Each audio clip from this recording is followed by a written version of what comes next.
Okay, now, before I get to my third and final heat of the night, I have two more nitpicks that I want to throw out there.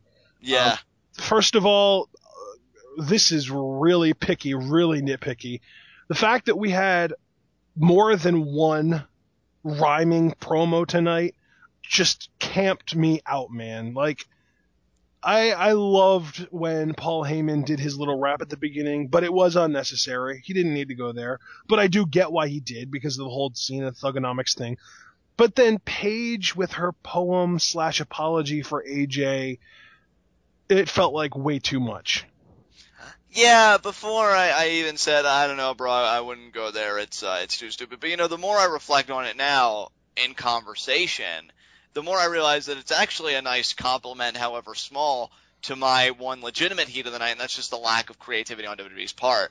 And, not just in the avenue of match results to promote feuds, but also in just the content in general. I loved what Heyman did tonight. That was some of my favorite stuff that I had seen in quite some time. Heyman just continues to blow my mind. I don't even know why I should be surprised at this point. It's Paul freaking Heyman, and I've heard his DVD is done very well, so congratulations to him.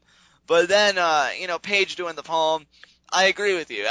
Again, it doesn't even go back to just the lack of ingenuity or creativity. On a personal level, No, you go ahead. I'll tell you then. I was just going to say, on a personal level, I just hate this Paige. Like, this isn't, I wanted, if we're talking about being nitpicky and things that we want as fans, I was kind of hoping that we'd get just really a dominant, vicious Paige continuously saying, as her mantra, this is my house now, and we haven't gotten it, and that's been very I'm kind of warming up to this Paige character because I'm starting to kind of embrace her as just a sociopath. Right. I don't know, though. But anyway, what I was actually going to say before was, I feel like if Paige would have stuck to just 4 lines, like the roses are red, blah, blah, blah, blah, blah, blah, blah, blah, blah, I would have been happy with it. I wouldn't have even thought, oh crap, 2 freaking promos with rhyming schemes in them makes no sense. But she went to like 12 lines, and it got so dragged out and awkward that I just had to say something. See, again, I'm just not feeling this. I mean, because you said this was a nitpick, I'm just kind of venting here as a fan, and I just want to put that out there for everybody, so I don't want anybody to think like, oh, this is my objective, separated opinion. I just really haven't liked how this feud has gone, if I'm being honest. Like, I wanted to be so into this, so sucked in. I felt like AJ's promos and the content of her promos were better when she was a heel, because she was spitting fire at the division, and that's what I'm missing. Like, I wish she'd be talking about the division and how she feels like it's changed since Paige has showed up, and how she has to prove something not just to her but to herself at SummerSlam. That kind of narrative. I don't even really know what to make it. Like, it hasn't been atrocious by any means. We've gotten far worse, believe me.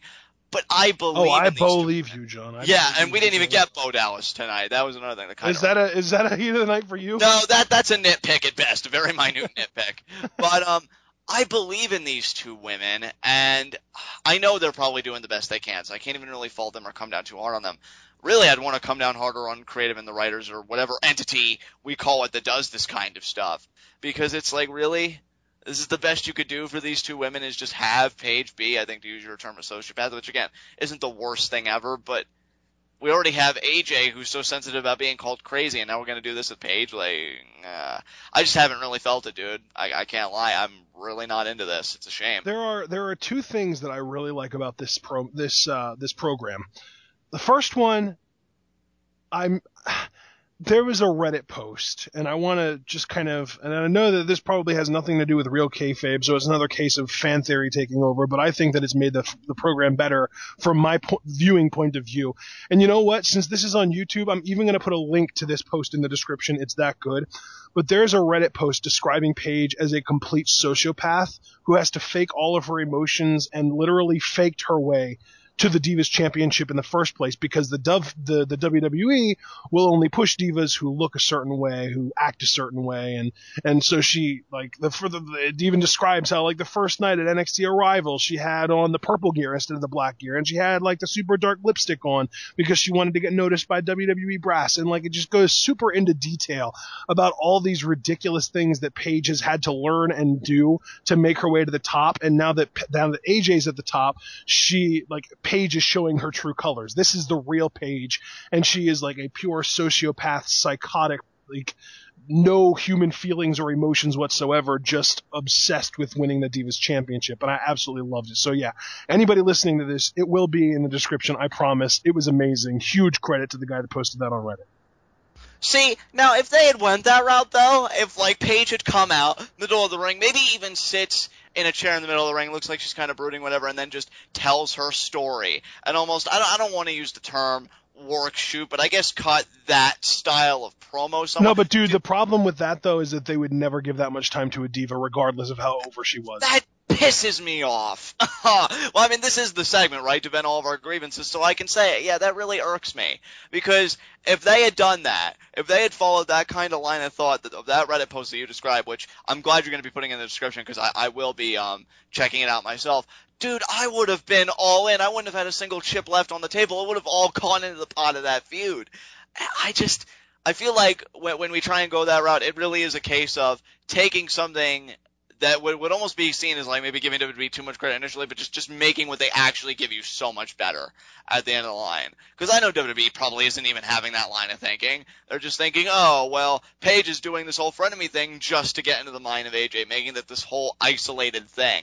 Where if it was really more of a personality trait overall, dude, that'd be awesome. But the problem is, I just don't think it's been established enough for that to carry water, which is a shame. Because that's something I could really sink my teeth into. I don't know. I don't even know. I'm assuming they'll probably have another match at Night of Champions. I don't even think their program's going to end at SummerSlam. But, man, I just really haven't cared as much as I wanted to for the build of this match as I have. So. Well, and that leads me to the second thing that I really enjoy about this feud that has actually gotten me invested. The fact that AJ is having the opportunity to play the sane one. That's true. That is something I will concede. It's nice to see AJ wearing a different mask. I guess in her own way, being vulnerable, because, I mean, for God's sake, she was pushed off a stage. So it's weird to see AJ being the one, I guess, having to play defense, so to speak, and not just in the sense of a champion defending their title, but being that babyface, being vulnerable to a threat, not really being necessarily in control of the mind games and all that stuff. So I will concede it's interesting to see AJ wearing that different mask. So I'll give you that one. Okay, now, we've been doing a lot of discussions, and actually, you know what? We're not even going to do that yet. Up next, I have one more nitpick. I just want to get it out of the way. And this is really kind of dangling by a string. It's incredibly dependent on one thing. The question that I'm asking here is, why would the WWE put a budding, borderline babyface Heath Slater against a borderline main event babyface Dolph Ziggler and expect people to care? That perplexed the heck out of me. How are you going to have Heath Slater in a position to beat Seth Rollins, one of the top, I would say 3, maybe 4 at worst, heels in the company, losing to Heath Slater and getting Heath Slater that huge babyface pop, and then the following week you put him against a big babyface. A top 5 babyface, I would even say. And then to kind of build on your nitpick, which, again, I didn't put as a heat of the night or even a nitpick, because I'm still trying to figure out how I personally feel about the prospect of Heath Slater getting a push. You know, you had the crowd react positively to Slater in the course of this matchup, and then by match's end, he tries to pull a heel tactic, suckering Ziggler in. You know, honestly, I would have ridden this wave of Slater being a bit... Look, because here's the thing. Slater's that goofy guy, right? In a lot of ways, he's like that Santino. If he is a heel, it's going to be in those over-the-top theatrics where he's not even ever really a legitimate threat to anybody. I mean, at this point, I do think it would be better because of how he is and his personality just to embrace that babyfaceness, you know, these pops. But no, they try and make him a heel, and I agree with you. It doesn't make any sense after you beat Seth Rollins the one week, got 2 wins with Titus O'Neil, the team known as Slatergator, on main event, so it's kind of established that he is on a little bit of a winning streak. And then you put him in there with Ziggler. I was curious what he was going to do tonight on Raw. I even said to you that I was curious, like, how they were going to fit him on the show tonight because of him beating Seth Rollins. But to do it in this way, I felt like, honestly, if it were me, I would have switched it up. I would have had Miz in the ring with Slater, and I would have had Ziggler be the one on commentary. I feel like that would have made so much more sense. Yeah, I would have switched it up because then you have him beat Seth Rollins in singles, you have him beat Miz, even if it is by that quick roll-up, Ziggler doing a distraction, and then guess Or, what? dude, even if it is just by freaking countout.